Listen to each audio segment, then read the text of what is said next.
JEE main 2025 electrostatic से question देखिए ज़रा। A line charge of length a/2 is kept at the center of the edge BC of the cube having edge length a।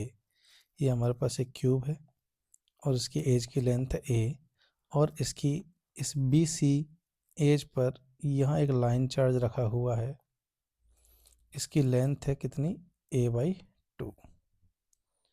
As in the figure, if the density of the line is lambda coulomb per unit length, इसके लिए जो हमारे पास linear charge density है वो lambda दे रखी है।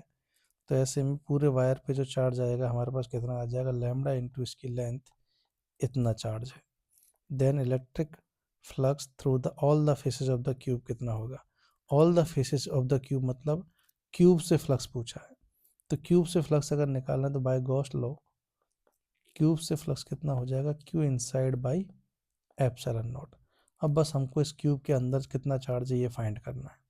तो देखो, जब भी हमारे पास ये मान लो एक क्यूब है, अगर एक क्यूब की एज पे अगर हम एक क्यूब की अगर एज पे अगर अपन एक चार्ज रखें तो उसका अंदर जो फ्रैक्शन होता है, अगर यहाँ अगर मैं चार्ज रख दूँ तो अंदर जो फ्रैक्शन होता है वो केवल उसका 1/4 होता है।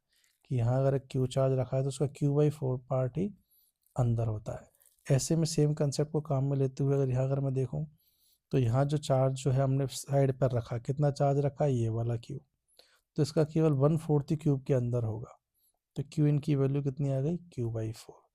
तो इतना फ्लक्स निकलेगा पूरे के पूरे क्यूब से, कितना, 1/4 इंटू Q/ε0, जहाँ क्यू की वैल्यू कितनी है, लैम्बडा a/2। तो सारे फेसेस से निकलने वाला फ्लक्स आ जाएगा lambda a/8 epsilon, means first option is the correct answer. ध्यान देना, कॉमन मिस्टेक होगी, थर्ड ऑप्शन दे रखा है, ये वाली कॉमन मिस्टेक होगी कि भाई ये जो लगेगा कि ये चार्ज है तो इस क्यू को अपन एप्सिलॉन कर देते हैं तो हमारे पास फ्लक्स आ जाएगा। ध्यान देना, ये वाला चार्ज तो यहाँ पे रखा हुआ है, इसका अंदर कितना पोर्शन होगा, केवल इसका 1/4। उम्मीद है सबको समझ में आ गया होगा।